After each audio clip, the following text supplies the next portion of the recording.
कहते हैं कि बनारस से कुछ दूरी पर बना चुनार का किला रातों रात भूतों ने बनाया था। शाम 5 बजे के बाद किले के आसपास भी भटकना मना है और तो और दिन के उजाले में भी वहां एक दीवार के पार जाना मना है। वहां किले के अंदर एक कुआं भी है जहां किसी जमाने में उतर के वहां की रानी नहाया करती थी। हिंदुस्तान के सबसे पुराने खंडहरों में से एक ये चुनार का किला 56 BC यानी कि ईसा पूर्व में बनाया गया था। गंगा के किनारे बने इस किले के बारे में बहुत कम लोग जानते हैं। अश्मित को फोटोग्राफी और पुराने खंडहरों का शौक था। इसके बारे में सुनते ही वहां जाने को मचल उठा। टिकट्स वगैरह करवा के बनारस पहुंचा और फिर वहां से चुनार। वहां पहले तो नाव से पूरे किले की बहुत सारी उसने तस्वीरें ली और फिर उसके बाद पहुंचा किले के अंदर। अश्मित के हाथ जैसे कोई खजाना लग गया था। इतनी खुशी शायद ही किसी और चीज से मिली थी उसे। किले के अंदर ही बने हुए एक खंडहर के अंदर फोटोज क्लिक करते वक्त अश्मित ने महसूस किया कि कैसे वहां की छत पे बड़ी ही अलग किस्म की नक्काशी थी। उसने लाइट चेक की और एक कोने से छत की तस्वीरें लेने लगा। 3-4 तस्वीरें ही ली थी उसने कि तभी अचानक एक पानी की बूंद उसके कैमरे के लेंस पर आकर गिरी। तुरंत ही अश्मित ने लेंस को खोला और कपड़ा निकाल के साइड में बैठकर उस पानी की बूंद को पोंछने लगा कि ठीक तभी उसे लगा जैसे कोई धीमे धीमे आया और उसके ठीक पास आकर बैठ गया हो। लेकिन उस वक्त उसे दिखाई कोई भी नहीं दे रहा था। अश्मित तुरंत वहां से उठ के खड़ा ही हुआ था कि किसी ने उसे पीछे से धक्का दिया और वो जमीन पर औंधे मुंह गिर पड़ा। हाथ पे इतनी जोर से चोट लगी थी कि कैमरा छिटक के दूर जा गिरा। अश्मित ने उठकर अपने कपड़ों पर से धूल मिट्टी झाड़ी और कैमरा उठा के देखा। इतनी जोर से गिरने के बावजूद कैमरे या उसके लेंस पर एक खरोंच का निशान नहीं था। उसे राहत की सांस मिली, लेकिन फिर भी लेंस का हाल चेक करने के लिए उसने एक बार लेंस कैमरे में लगाकर देखा तो सामने उसी जगह एक कोने में एक लड़की खड़ी मुस्कुराते हुए इशारे से उसे अपने पास बुला रही थी। कुछ अजीब से कपड़े पहने थे, लेकिन इतनी खूबसूरत लड़की आज तक अश्मित ने नहीं देखी थी। लड़की उसकी ओर देखकर मुस्कुराई जा रही थी। अश्मित ने बिना कैमरे के उस तरफ देखा तो वहां कोई भी लड़की नहीं थी। उसने दोबारा कैमरे के लेंस में से देखा तो लड़की वहीं पर खड़ी अभी भी मुस्कुरा रही थी और उसे इशारे से अपनी ओर बुला रही थी। अश्मित को पता नहीं क्या सूझा। वो धीमे धीमे उस जगह की तरफ चलने लगा जहां वो लड़की लेंस के जरिए दिखाई दे रही थी। उस जगह से तकरीबन 4 कदम ही दूर होगा अश्मित, जब उसके कानों में पीछे से किसी ने धीमे से कहा, कुएं के पास मिलो।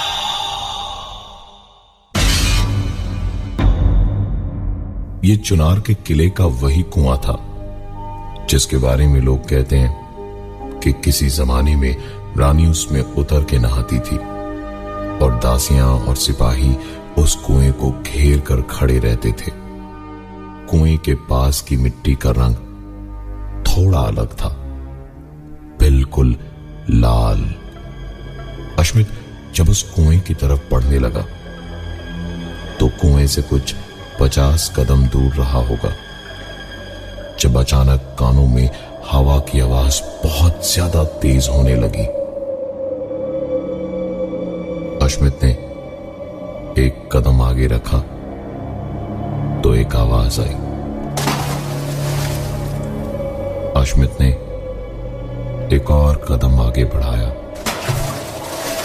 अश्मित के हर कदम के साथ यही आवाज हो रही थी, जैसे कोई उसके बढ़ते कदमों के साथ साथ कुएं के अंदर कूद रहा हो। अश्मित ने कुएं की तरफ दौड़ना शुरू किया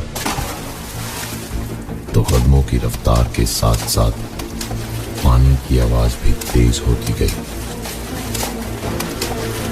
और कुएं के पास पहुंचकर जब अंदर झांका अश्मित ने तो अब ना हवा की आवाज थी, न कुएं के पानी की आवाज थी, तो सिर्फ अश्मित के हांफने की और उसकी तेज धड़कनों की।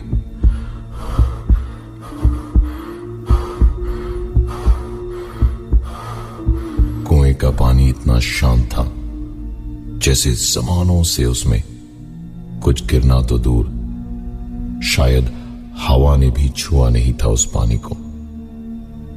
अश्मित ने पता नहीं क्या सोचकर एक पत्थर उठाया और डरते डरते उसे कुएं के ऊपर से ही छोड़ दिया। पत्थर जैसे जैसे पानी की तरफ उसे छूने के लिए बढ़ रहा था, अश्मित पता नहीं क्यों घबरा रहा था और पत्थर पानी को छुए ठीक उससे पहले ही पानी के अंदर से एक हाथ निकला और पत्थर को अपने हाथों में दबोचकर अंदर चला गया। अश्मित के लिए इतना सब शायद कम था। उसने तुरंत अपना कैमरा निकाला और कैमरे के लेंस से कुएं के अंदर देखा तो उसे वही औरत दिखाई दी, पानी से ठीक थोड़ी सी ऊपर दीवार पे मुस्कुराती हुई अश्मित को इशारे से बुला रही थी। अश्मित की आंखें चौड़ी हुई और वो कुछ भी करता इसके पहले ही उसे किसी ने इतनी जोर का धक्का दिया कि वो सीधा कुएं के पानी में जाके गिरा। अश्मित खुद को बचाने के लिए हाथ पैर चलाने लगा, लाख कोशिशें करके भी ठीक से सांस नहीं ले पा रहा था। अश्मित का दम घुटे जा रहा था और वो लड़की धीरे धीरे उसके पास आते जा रही थी। उसने अपना हाथ अश्मित की ओर बढ़ाया ही था कि अश्मित की आंख खुली।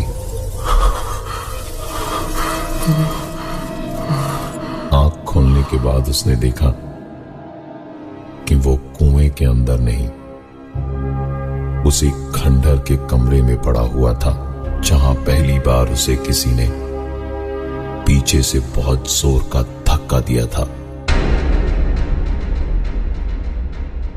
उसने खैर मनाई कि यह सब कुछ बस एक सपना था और उठकर हाथ पैर की धूल झाड़ के कैमरा उठाने गया तो अश्मित को समझ आया कि चोट इतनी ज्यादा लगी थी कि हाथों की कोहनियों और घुटनों में बहुत दर्द हो रहा था। अश्मित ने नीचे अपने पैरों की ओर देखा तो कुएं के पास वाली लाल मिट्टी से उसके जूते अभी भी सने हुए थे। पता नहीं क्या सूझी उसे कि कैमरा उठा के पहले उसने वापस उसी तरफ देखा जहां सपने में वो लड़की उसे दिखाई दी थी। वहां कोई नहीं था। डरते डरते धीमे हाथों से उसी तरफ देखते देखते अश्मित ने कैमरे को अपनी आंख से लगाया तो उसकी सांसें इतनी तेज हो गईं जैसे घंटों दौड़ के रुका हो।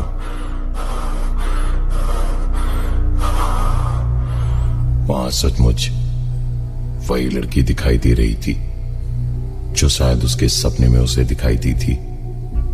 वैसी ही मुस्कुराहट लिए अश्मित को अपने पास बुलाती हुई। अश्मित का बदन डर से ठंडा पड़ गया था।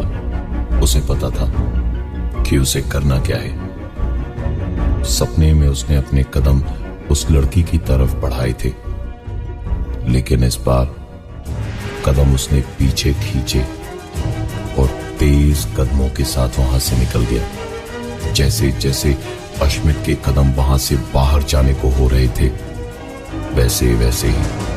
वैसी ही आवाज हुई जैसे सपने में उसने सुनी थी।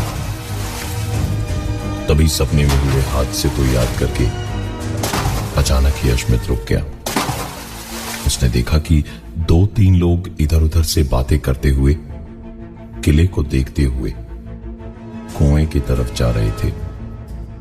अकेला होता तो शायद वहां न जाता, लेकिन उन लोगों के साथ चलते हुए उसे काफी हिम्मत मिल रही थी। उनके पीछे पीछे चलते हुए अश्मित कुएं तक गया। उन्होंने कुएं में झांक के देखा तो अश्मित ने भी एक पल के लिए सब कुछ भुलाकर कुएं के अंदर देखा। अश्मित सोच ही रहा था कि यह सब कुछ शायद उसका वहम ही रहा होगा कि तभी उसे किसी ने कहा,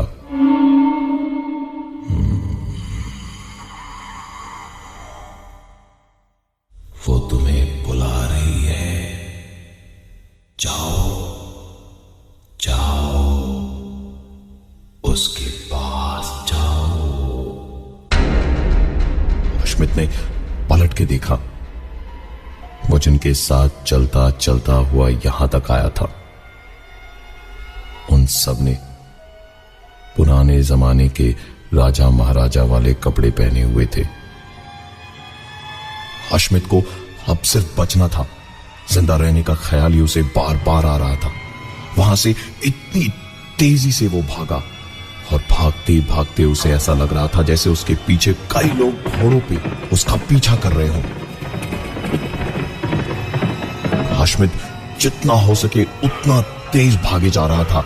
कुएं से दूर उसी छत वाली खंडर को पार करके आगे निकला और बस एक पल को अपने पीछे पलट के देखा तो न जाने सामने किस चीज से टकराया और जमीन पर गिर पड़ा। उसने होश संभाला और झटके से उठ के देखा तो जमीन बिल्कुल सपाट थी। किसी भी चीज से टकराने का सवाल ही नहीं था। जितनी भी आवाजें अभी तक आ रही थी वो सब शांत हो गई थी। दूर दूर तक पसरा एक सन्नाटा सा था और तभी अश्मित ने नीचे जमीन पर देखा तो कुछ परछाइयां थी जो उसकी तरफ बढ़ी जा रही थी और तभी हवा की आवाज बेहद तेज होती जा रही थी। अश्मित चुनार के किले में फोटोग्राफी करने क्या चला गया। कुछ ही घंटों में उसकी जिंदगी में डर के मायने बदल गए। पहले एक लड़की का सपने में दिखाई देना और फिर सचमुच उसका अपनी आंखों के सामने मौजूद होना, लोगों के कपड़ों का अचानक से बदल जाना और सच झूठ, इंसान और परछाइयों में फर्क भूल जाना, सब कुछ हो रहा था अश्मित के साथ। अश्मित भागते वक्त किसी चीज से टकरा के गिरा। उठ के देखा तो कुछ भी ऐसा नहीं था वहां जिससे वो टकरा कर गिर सकता था, लेकिन ध्यान दिया तो कुछ परछाइयां जमीन पर तो दिख रही थी और उसकी ओर धीरे धीरे बढ़ती जा रही थी, लेकिन दूर दूर तक वहां कोई इंसान मौजूद नहीं था। अश्मित ने पूरी जान लगा के वहां से भागना शुरू किया और आते जाते दूसरे टूरिस्ट से आंखें बचाता हुआ सीधा किले के बाहर ही जाके सांस ली। अब पीछे पलट के देखने का भी सवाल नहीं था। अश्मित ने तुरंत वहां से गाड़ी पकड़ी और सीधे अपने होटल के सामने आके रुका। चारों तरफ देखते देखते धीरे धीरे अश्मित अपने कमरे में गया। कैमरा टेबल पर रख के कुछ देर अपने आप से ही सवाल कर रहा था कि आखिरकार ये सब कुछ हुआ तो क्या हुआ। अश्मित बहुत ज्यादा थका हुआ था, इसलिए नहाने चला गया। नहा के जब दिमाग ठंडा हुआ तो बाहर निकल के सर पहुंचते पहुंचते ऐसे ही आईने पर नजर गई तो देखा उसके कमरे में उसके ठीक पीछे, उस किले से मीलों दूर, टेबल पे रखे कैमरा के पास में वही किले वाली लड़की खड़ी थी। अश्मित रुआसी आंखें लिए डरते डरते पलटा तो इस बार शीशे और कैमरे की जरूरत नहीं थी। वो लड़की सचमुच सामने उसे दिख रही थी और इस बार उसने बिना मुस्कुराए वैसी ही धीमी सी आवाज में कहा, तस्वीर बनने की बारी तुम्हारी है। और इतना कह के वो हवा में कहीं समा गई। दिन दहाड़े अश्मित की आंखों के सामने से वो गायब हो गई। अश्मित को कुछ देर तक तो डर के मारे कुछ समझ नहीं आया कि आखिरकार हुआ तो हुआ क्या। फिर जैसे जिंदगी से हार के एक बोझ की तरह बैठ गया और तभी अचानक उसे कुछ हुआ। उसने अपना कैमरा उठाया और खींची हुई तस्वीरों को एक एक करके देखने लगा। कई सारी तस्वीरों के बाद उसने एक तस्वीर देखी जिस पे उसकी आंखें ठिठक गई। एक बोर्ड लगा था उस तस्वीर में जिस पर लिखा था, कृपया यहां तस्वीरें ना खींचे। और ठीक उसी बोर्ड के नीचे वो परछाइयां भी थी जो कि अश्मित का पीछा किले में कर रही थी। अश्मित ने तुरंत सारी तस्वीरों को एक एक करके डिलीट करना शुरू कर दिया और सारी फोटोज डिलीट करने के बाद एक आखिरी फोटो देख के अश्मित को अपनी आंखों पर यकीन नहीं हो रहा था। उस आखिरी तस्वीर में अश्मित उसी कमरे के बाथरूम में मरा पड़ा था और खून पूरे बाथरूम में फैला हुआ था। अश्मित तुरंत उठकर कपड़े पहन के भागने को हुआ तो उसके पैरों को किसी ने पकड़ के जोर से बाथरूम में खींच लिया। अश्मित चीखता गया और बाथरूम में खींचता गया। कुछ देर तक बाथरूम का दरवाजा पकड़ के खुद को बचाने की एक आखिरी कोशिश की, लेकिन एक जोर के झटके के साथ अश्मित बाथरूम के अंदर पूरी तरह चला गया और दरवाजा एक जोर की आवाज के साथ बंद हुआ। कुछ देर तक रोने, गिड़गिड़ाने और चीखने चिल्लाने की आवाजें आई, लेकिन बस कुछ ही देर तक। उसके बाद सब कुछ हमेशा हमेशा के लिए खामोश हो गया। अगली बार किसी तस्वीर को खींचने से पहले अगल बगल में लगे हुए बोर्ड को जरूर देख लें।